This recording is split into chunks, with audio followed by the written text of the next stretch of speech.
Make sure.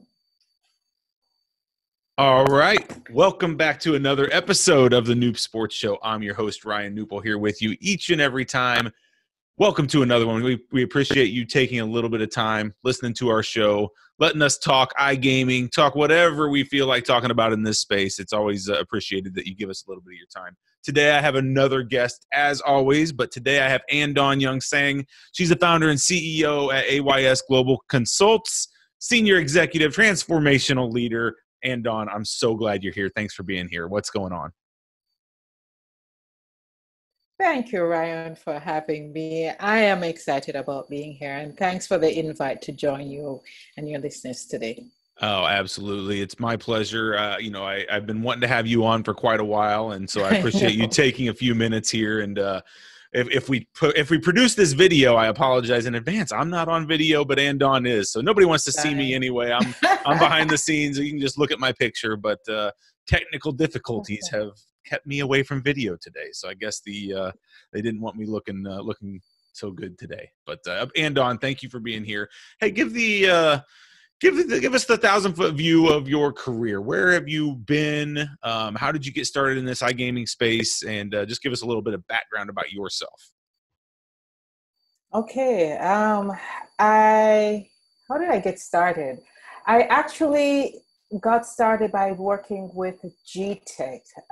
It's now called IGT, the world's largest gaming technology provider. Sure. I started there actually as the finance manager, money control, but I wasn't the typical finance manager, right? And I want to understand how the entire business works. So I would be out with the guys, the technicians at the high sites, understanding the tower.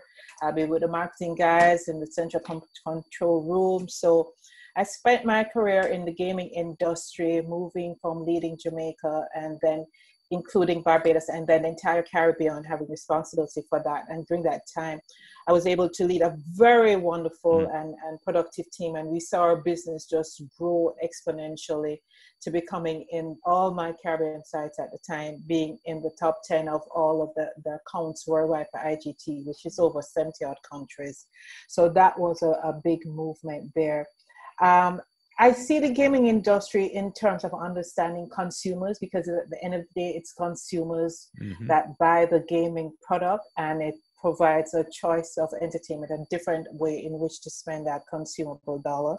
So I spent a lot of time in terms of marketing analysis, coming up with game designs, looking at different products. From there, I became the head of Supreme Verse Gaming, the gaming company in Jamaica that has in all gaming space, sports betting, have gaming lounges, machines, have in terms of horse racing, and of course lottery and mobile gaming. And then from there, decided it was time to branch out on my own and get into consulting services, where I provide consulting services oversight in terms of strategic planning, building a business from idea to an actual tangible end result. I've realized that quite a bit of individuals, entrepreneurs, etc., always have the ideas, it's stuck in their head, but being able to translate it becomes a challenge. So I work with companies and individuals there. And even with a non-for-profit organization I'm partnering with now in terms of driving education, paying attention to the teachers. So I understand the gaming industry. I'm there, but I go beyond just the gaming industry and try and offer even more insight there. But my start there was, as you can see, climbing through the ladders in terms of the different roles and positions that I have. That's super cool, and congrats on the success in your career already, and surely more to come as well. I love hearing stories of that. And then, I know what you're doing currently with the consulting side of things. I mean, it's such a needed space right now because, the world is transforming, right? I mean, we've kind of been going through this transformation over the last 5 or so years, but this need for entrepreneurship and the demand for helping startups and helping entrepreneurs is so important right now, because there's a lot of people that want to be a part of that. And I was one of them back when I started 5 years ago. I wanted it. and I didn't really know what I was doing, but I took the path of I'm just going to go down the Go path, for it. go for it. But looking back, it's like I could have got a lot more done if I would have brought someone on that's been there, done that, and minimize my mistakes from a startup side of things. And so I commend you. I think that's a great space to be in. I'm assuming you're seeing kind of I don't know if it's a spike, but like an increase in demand of just entrepreneurs and startups, correct? There really is. And especially because of the changes that COVID has brought, it has also highlighted the opportunities that are there and individuals with great ideas in terms of transitioning. And so the emphasis is in terms of small micro businesses, startups being one of it, but also even within companies themselves around. What I've noticed is that they have to take a look in terms of how their organizational structure is and be able to pivot. So I'm also offering advice in terms of how to be able to pivot, how to earmark that idea, restructure your company so that you're able to take advantage of, and also at the same time being able to engage and motivate your staff. So it's happening across the different segments, across the different industries. Smart startups, there's a need for them in terms of holding their hands, as you say, understanding those different nuances, helping them to avoid some of the pitfalls, and helping them in terms of formulating their bit more. So there has been increase there, and also in terms of regular business for the changes that they want to do and put in place. So it's been interesting. It's been an interesting couple of months, I must say. Yeah, I mean, because we're in this point, right now as we're recording this, we're right in the middle or hopefully ending soon the COVID pandemic and all of this. And so there's really, if there's a time for change in business, it's right now. There's so much change going on in everyone's business. And I love that word pivot. I've used that word several times on this show and other discussions. You have to be willing to pivot in business. Yes. You just have to. If you're too stubborn or too set in what you're doing, you may fail. You're going to have a You're going to have a problem. Houston, there's a problem here. Yeah, you just have to be willing to. And it's, clearer now than ever that if you're not willing to pivot, you're going to go below some other companies. And so I love that word. And I love that you help people do that. Could talk about that in a whole nother show, but today I really want to try to focus a little bit on the iGaming space. And so give me a little bit of your viewpoints on, maybe focused kind of on the US and what they're doing in the legalized gambling space and some of this area. Just what are you seeing? Are you seeing this moving forward as quickly as you thought, or what? I think what has happened since this year is I'm hoping it will force regulators to take a look at it and truly look at moving forward with it. I'm hoping to see more legalized online gaming in more and more states. And let's hope that we can have a few more states added before the end of the year. I think in terms of the sports betting arena for online, that is a reality. I think one of the things that's going to force more states to take a look at it is with the social distancing and the stay at home. And even as we get out of the whole COVID era, the whetting of the appetite for online gaming has already begun. The more and more consumers you're forced to use everything that you want to do online, and so you're going to find that ease of transition, it's there, and you're going to have that demand increase.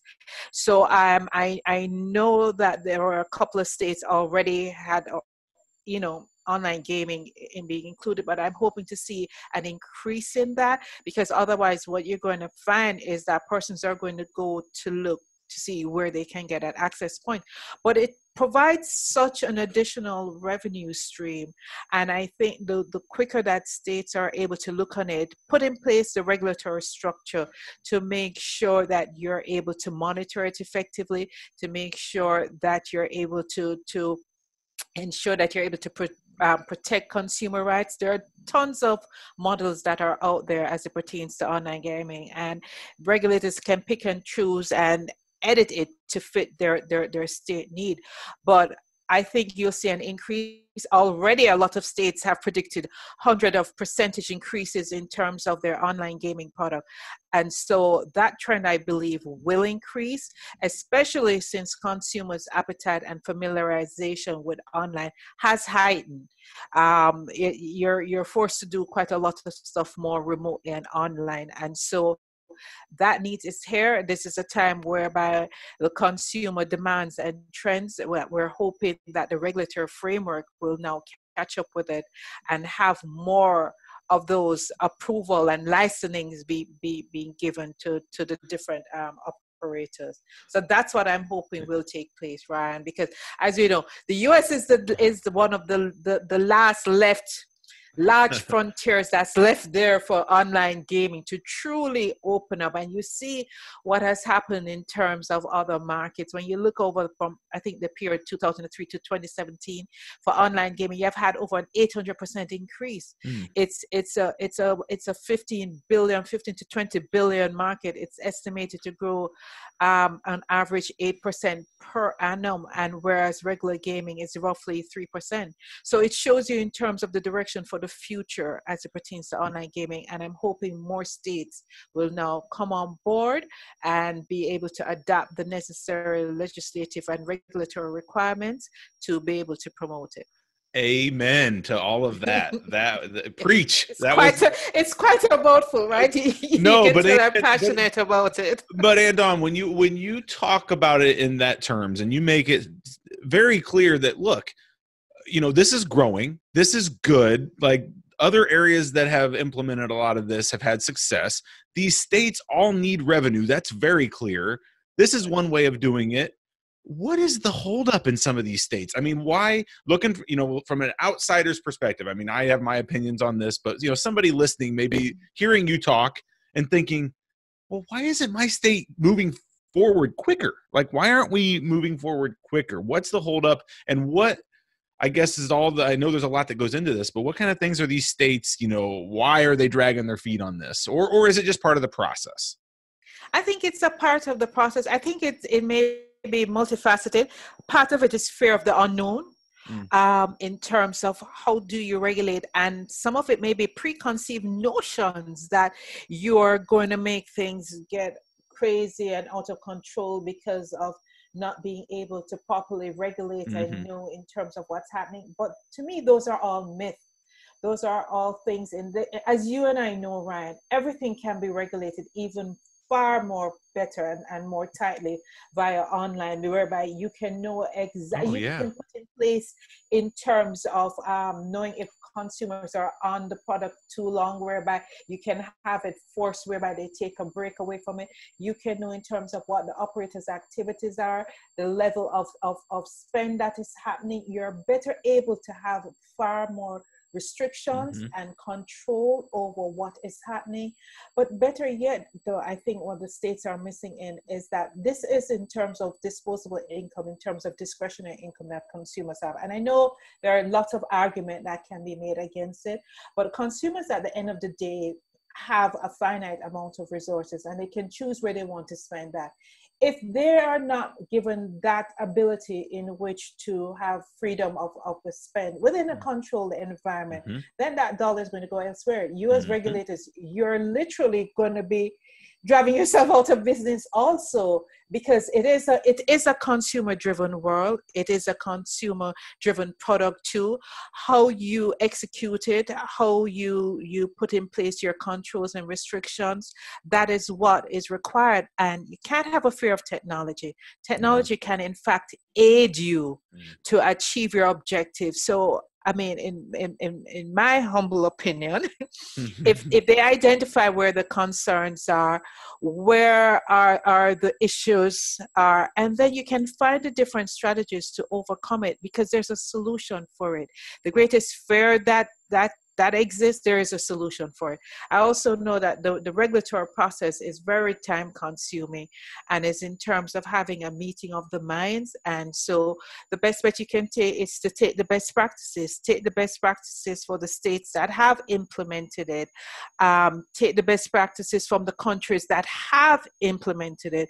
There are quite a countries throughout the world that have very tough online regulations, and you can adapt it to fit your state, to fit within your requirement.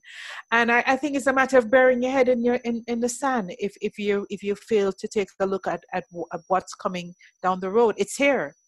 It's here, and it's not going anywhere. And you can see from the increase that has taken in esports, for example, Yep. Brian, it has been tremendous. And for those states that offer their product online, they are reporting record increase. I can't remember specifically. Some of the states have had like 300 or 400% increase just in terms of their online product. So it's an opportunity that exists, and I think states just have to look in terms of how do they step in front of this and lead this transition and pivot their administration in terms of putting in place the necessary mechanism and requirements to make it happen. Very, very good points. And when Michael Jordan becomes an advisor of a big company in this space, everyone's going to follow. So that was a check mark in our favor when I saw him get on board. That opened some eyes, right? Everybody follows MJ. Right. Exactly. So we can keep on hoping that we'll start to see some changes and some implementation taking place soon. Very soon, I'm hoping. Sure. So what's to come for your consultancy? What kind of plans do you have? What is your goals and ambitions? I mean, are you always looking for new people to work with in this space, or what's your goal plan? Always looking for new people to work with in my space. Right now I have a couple of projects that I'm working on, but the aim is to come in and help individuals, whether it is in terms of transition, building out their business plan, or even in a particular segment within their organization, for which we have a pool of individuals that we also partner with. That, for example, if you need to pivot and you're going into a space you're not sure if, we can bring in the persons in, temporarily hold that space, or help you in terms of recruiting and finding the right person and enabling you to transition. So we're about trying to find the solution. Wherever you think that there's no solution, we'll find that solution, because we will sit, we'll brainstorm, we'll pull the ideas from you, we'll translate it in terms of a tangible plan to be able to execute. So that's why our mantra is like, from idea creation down to the actual execution, we can provide anything along that value added chain element for what is needed. Very cool. Well, I urge you, if you're listening, any listeners out there that are listening to this, and maybe you're stuck on something, you're just stuck in some phase of your business. AnnDawns has seen it all and can definitely help with that. AnnDawns, how would they get a hold of you, contact you? What's the best method to get a hold of you if someone just wanted to chat about some of this? Sure. So we have different points of contact. You can get a hold of me by www.aysglobal.co.co. We are also via info@aysglobal.co. You can send us the email, shoot us whatever you want. And of course, there are contact numbers that you can use, 876-477-1296. Amazing. We'll put all those in the show notes of this as well, so people don't have to hurry and write them down. The links and things will be there, so no worries on that. But I know for sake of time, AnnDawns, we typically keep these 15, 20 minutes, so I appreciate your time. I could talk to you all day. Taking the time. I could hear you talk all day. I mean, I literally have about 5 more questions I wanted to ask, so maybe we'll do this again in a couple months. Great. Maybe 4 or 5 months down the road, we'll get together again and we will see. And we'll be able to speak about more states opening up, right, Ryan? That's the hope. So any last words in this space? Anything you want to tell the listeners, or predictions you might want to make in this space? Any last words? Okay. Well, for me, first of all, aysglobal.com. Feel free to reach out to us. And it's about listeners being safe, keeping healthy during this time. I believe that is that online is the way to go. There is it's a huge growth opportunity that exists, and taking advantage of the technology that exists. A lot of technology companies are further adopting and building out their software to meet the increased demand. So get yourself tech savvy, be alert as to the changing trends and the consumer trends. Let's keep an eye on that to continue watching it. 100%. And Dawn, thank you for being here. Really appreciate your time. Thank you, Ryan, for having me. No problem. All right, listeners, thank you for tuning in. That was AnnDawns Young-Sang, the Senior Executive Transformational Leader of AYS Global Consults. Thank you so much for being here. Thank you guys for tuning in. We'll be back with more later this week. We'll probably have some more. And stay safe where you're at. As always, if you need anything, you can reach out to me. I'm Ryan Newpool, the host of this. Man, we just appreciate all of you guys. The numbers of these podcast listens are increasing. We appreciate it. So go subscribe on iTunes, Spotify, wherever you can, and spread the word about this show. Really helps us. So, all right, have a great day, and we'll talk to you all very soon. Bye-bye.